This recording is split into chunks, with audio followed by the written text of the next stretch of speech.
Was it the voice? Was it the fire burning in me? All of the noise turned into choirs of harmony. Left me with the pieces of. So hello guys, कैसे हो आप सभी। स्वागत है आप सभी का एक और नए व्लॉग में। ये व्लॉग तो नहीं है, एक स्पेशल वीडियो है। ये वीडियो विमेंस के लिए बहुत ही स्पेशल है क्योंकि आज हम लोग इंटरव्यू लेने वाले हैं एडवोकेट डिंपल मोदी का, जो कि हमारे साथ अभी इधर बैठे हुए हैं और हम उनके बारे में जानेंगे, उनकी लाइफ के बारे में जानेंगे। मैंने खुद देखा है कि उन्होंने काफ़ी ज़्यादा स्ट्रगल किया है और बहुत सारे सेक्रीफाइस दिए अपनी लाइफ के लिए। आज हम लोग वही सब जानेंगे कि वो कैसे एडवोकेट बने और क्या उनकी लाइफ के बारे में जर्नी है उनकी पूरी हम जानेंगे ये वीडियो में। डिंपल जी, आप हमारे ऑडियंस को अपने बारे में थोड़ा ब्रीफ इंट्रोडक्शन दे दीजिए। हेलो एवरीवन, मैं एडवोकेट डिंपल मोदी। मैं अभी Bharuch district and session court में एज एडवोकेट के लिए काम कर रही हूँ। डिंपल जी, आप आपके कोर्ट में कितने साल से काम करते हो? तो मैं 2019 से एज अ स्टूडेंट, पहले मैं स्टूडेंट थी, तब से मैं उधर प्रैक्टिस कर रही थी। अब एज अ एडवोकेट 2000 जो मेरे सनद आया 2021 से मैं एज अ एडवोकेट के लिए काम करती हूँ। आपके फैमिली में कितने मेंबर्स हैं और आपकी फैमिली की कंडीशंस क्या है? तो मेरे फैमिली में मैं, मेरे हस्बैंड और मेरा लड़का है। और अभी हम लोग मेरे हस्बैंड जॉब करते, मेरा लड़का जो 10th का एग्ज़ाम अभी क्लियर कर लिया है, 10th का एग्ज़ाम दिया है, और मैं एज ए एडवोकेट के लिए काम करती हूँ। डिंपल जी, आपकी मैरिज से पहले फैमिली कंडीशंस क्या थी? मेरे मैरिज के पहले मैं, मेरा भाई, मेरे मम्मी पापा, हम लोग साथ में रहते थे। पापा, उनकी शॉप थी, वो जुगेरी की शॉप थी। वो कुछ कमा लेते थे, लेकिन देखो कंडीशन ना उतनी वेल नहीं थी, मतलब उतनी अच्छी नहीं थी। हम लोग बहुत स्ट्रगल किया है हम लोग ने लाइफ में। तो स्ट्रगल तो देखा है हमने, हमारी लाइफ में बहुत स्ट्रगल किया है। हम लोग ने छोटी छोटी चीज़ों के लिए अपना सेक्रीफाइस किया है। हम लोग बहुत मुश्किल से बड़े पले हुए हैं। डिंपल जी, मैंने सुना है कि आपकी शादी बहुत जल्दी हो गई थी।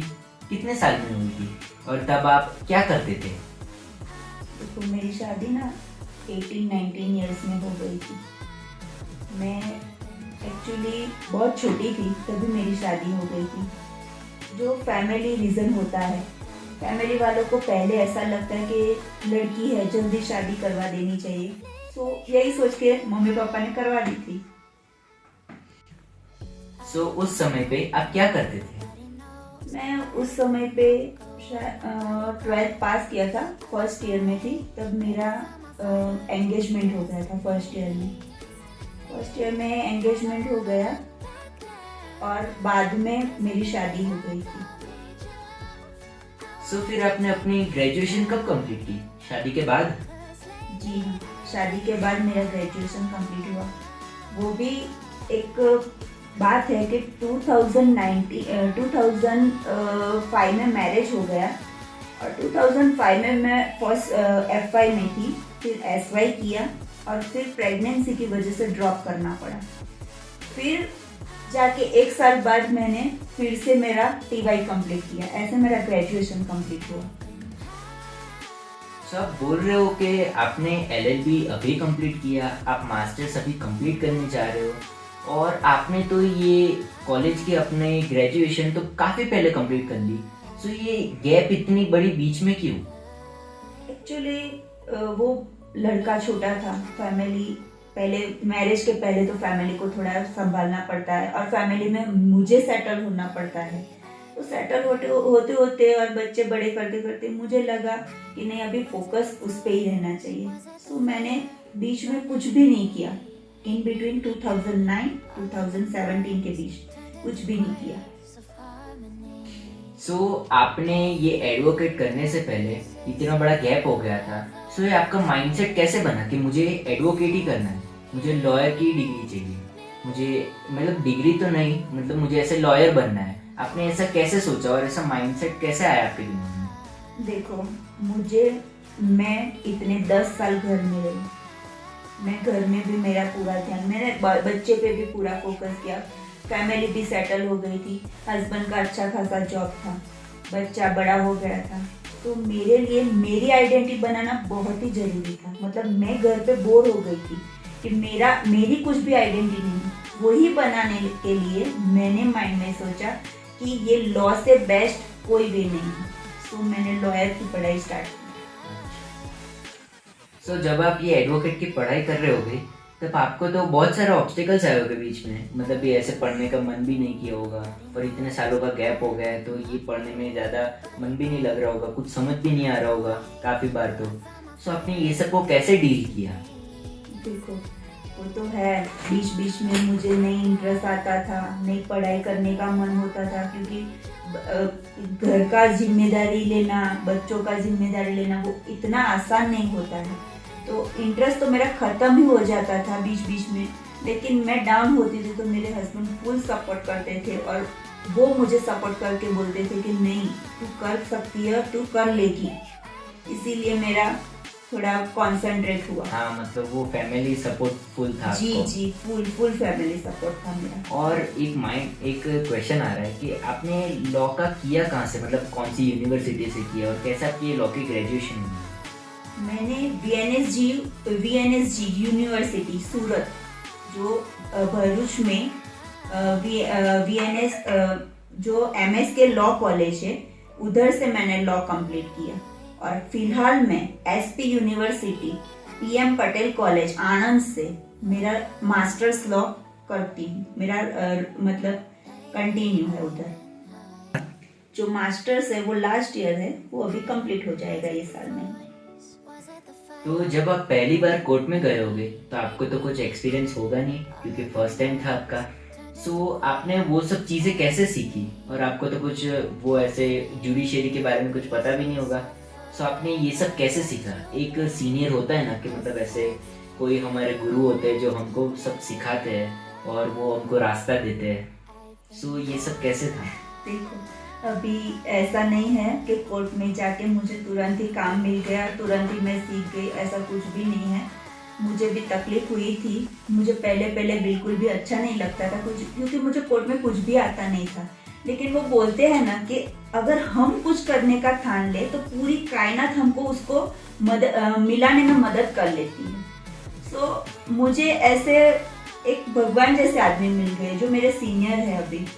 जो मेरे सीनियर ने मुझे काफ़ी कुछ सिखाया, काफ़ी सपोर्ट किया और तकलीफ में मेरे साथ खड़े रहे। मैं आज वो प्रैक्टिस कर रही हूँ तो सिर्फ उनकी वजह से मैं कर रही हूँ।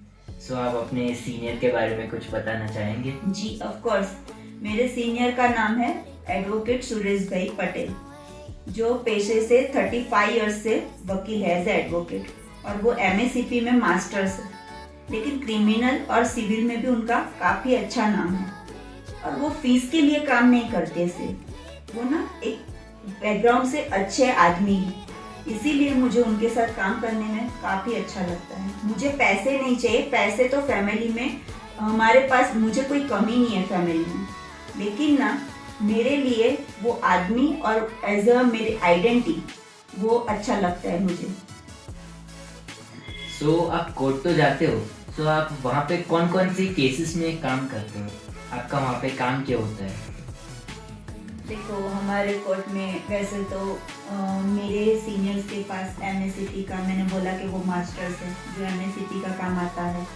फिर ना वो 138 का मैटर जो चेक बाउंस का होता है वो होता है। Criminal cases, civil cases, land law का केसेस होता है वो होता है। फिर फैमिली मैटर्स आता है, फैमिली डिस्प्यूट आता है वो आता है। जो अभी फिलहाल में फैमिली मैटर्स बहुत चल रहा है, जो उनके लिए मुझे इंटरेस्ट भी काफ़ी है उसमें। उसके लिए हम काम करते हैं। हाँ, ये बातों से पता तो चल रहा है आपको फैमिली केसेस में ज़्यादा इंटरेस्ट है। जी जी बिल्कुल, फैमिली मैटर्स में, वो फैमिली इश्यूज में मुझे ज़्यादा इंटरेस्ट है। और हम लोग ना उसमें मतलब जो कपल्स है, जो अभी क्या है फिलहाल में क्या चल रहा है कि जल्दी से अलग होने का सोच लेते हैं अभी के कपल्स। मतलब एक साल भी शादी को नहीं हुआ और जल्दी से अलग होने का सोच लेते हैं। तो वो मैं ना वो लोग को पहले वो लोग का सॉल्यूशन निकालती हूँ कि ये आप सॉल्यूशन निकालो और साथ में रहने का सोचो। मेरा तो वही है कि पहले उन लोग का सॉल्यूशन निकाला जाए। हाँ, तो एक और क्वेश्चन है जी। कि ये जो भी लाइन लो, कोई भी फील्ड ले लो आप, जी। अगर आप उसमें जाते हो तो आपको डिसिप्लिन और पंक्चुअलिटी की बहुत ज़रूरत होती है। बिल्कुल बिल्कुल। So, इसमें भी होगी ही ना। बिल्कुल सर। और मैं मानती हूँ कि हमारे जो क्लाइंट्स हैं वो हमको नहीं देखते हैं तो कोर्ट में घबरा जाते हैं। ऐसा बोलते हैं कि कोर्ट और अस्पताल किसी को भगवान न दिखाए। और कोर्ट में मैंने देखा है कई लोग आते हैं तो वो लोग कांपते हैं कि क्या होगा।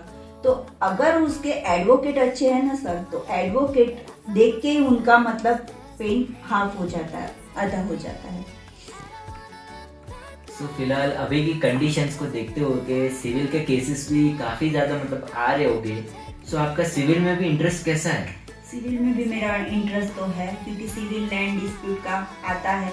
भाई भाई में अभी डिस्प्यूट होता है, भाई भाई में अंदर अंदर मतलब जमीन का है, प्लॉट का है, घर का है, ऐसा डिस्प्यूट आता है। तो वो लोग अंदर अंदर लड़ते हैं उनके लिए। फिर अगर कोई आगे का जमीन है जो उनको दिलाना है, तो यही सब केस में होता है। और मुझे इंटरेस्ट भी है और इसके लिए मैं काम भी अच्छे से कर लेती हूँ। सो ये आपका कोर्ट भी जाना रहता है, फैमिली को भी संभालना रहता है। सो ये सब आप मैनेज कैसे कर लेते हो? मैनेज में पहले तो है फैमिली सपोर्ट। मेरा फैमिली का फुल सपोर्ट है, मेरे हस्बैंड का फुल सपोर्ट है। फिर मैं इन लॉ से भले अलग रहती हूँ लेकिन उन लोग का सपोर्ट रहता है। मेरी मम्मी है, मेरी मायके वाले हैं, वो भले ही मेरे से दूर है लेकिन मुझे हर वक्त हर घड़ी मदद करते। तो फैमिली के सपोर्ट के बिना तो मेरा ये पॉसिबल ही नहीं है। सो डिम्पल जी, आपके फ्यूचर प्लान्स क्या है और आप समाज के लिए क्या क्या करना चाहते हैं? मेरा फ्यूचर का प्लान है कि मैं जो ये फील्ड में हूँ एज ए एडवोकेट, बस मैं पूरी ईमानदारी और पूरी न्याय के साथ कर सकूँ। और जो मेरे क्लाइंट है, जो हमको हमारे पे ट्रस्ट करके आते हैं हमारे पास, उनको मैं न्याय दिला सकूँ और उनको सेटिस्फाई कर सकूँ। और समाज के लिए तो मैं बोलूँ कि समाज के लिए मुझे सिर्फ पैसों का जरिया नहीं बनना है, कि पैसा कमाना ही मेरा लक्ष्य नहीं है। मुझे ना समाज के लिए एक एग्जाम्पल खड़ा करना है कि वीमेंस एज अ वीमेंस कुछ भी कर सकती है। तो वीमेंस के लिए मैं ऑलवेज खड़ी रहूंगी। और वीमेंस के लिए जो अत्याचार होते हैं अभी उनके खिलाफ, या फिर अभी तो देखा है कि पुरुषों के खिलाफ भी अत्याचार हो रहा है, तो उनके लिए भी मैं समाज का एक एग्जाम्पल रहना चाहती हूँ। और फिर मैंने देखा है कि कई बच्चे ऐसे हैं जो स्लम्स एरिया में पलते हैं, जो नहीं पढ़ सकते ना कुछ कर सकते। तो उनके लिए मैं पैसे के लिए नहीं, लेकिन उसके लिए ऐसी सेवा करना जो बिना पैसे के लिए उनको पढ़ाना चाहती हूँ। मेरे पास अगर कुछ भी आता है और पैसा आता है तो मैं बच्चों को एज अ एडॉप्ट करके मतलब लेके उनको पढ़ाना चाहूँगी और आगे उनको बढ़ाना चाहूँगी। वो सुना है ना, पढ़ेगा इंडिया तभी तो बढ़ेगा इंडिया। सो डिम्पल जी, आप अपने लाइफ से अभी जो आपने किया है अपनी लाइफ में, आप उससे सेटिस्फाई है? आपको उससे खुशी मिलती है? जी बिल्कुल, मैं खुश हूँ, क्योंकि मुझे जो भी मिला है मुझे बढ़िया ही मिला है। और मेरे महादेव जो भी देंगे वो मुझे पता है अच्छा ही देंगे। सो डिम्पल जी, आपसे मिलके हमें बहुत खुशी हुई। धन्यवाद आपका हमारे शो में आने में। आपने आपके बारे में हमारे ऑडियंस को बहुत सारी बातें बताई और बहुत सारे मतलब ऐसे जोश बढ़ाया हमारे ऑडियंस का कि मतलब ऐसे लड़कियां भी सब कुछ कर सकती है और साथ में लड़के भी बहुत कुछ कर सकते हैं। सो आपका बहुत ही धन्यवाद हमारे चैनल पे आने में। सो गाइस, मिलते हैं आपसे अगले वीडियो में। Till then, good bye.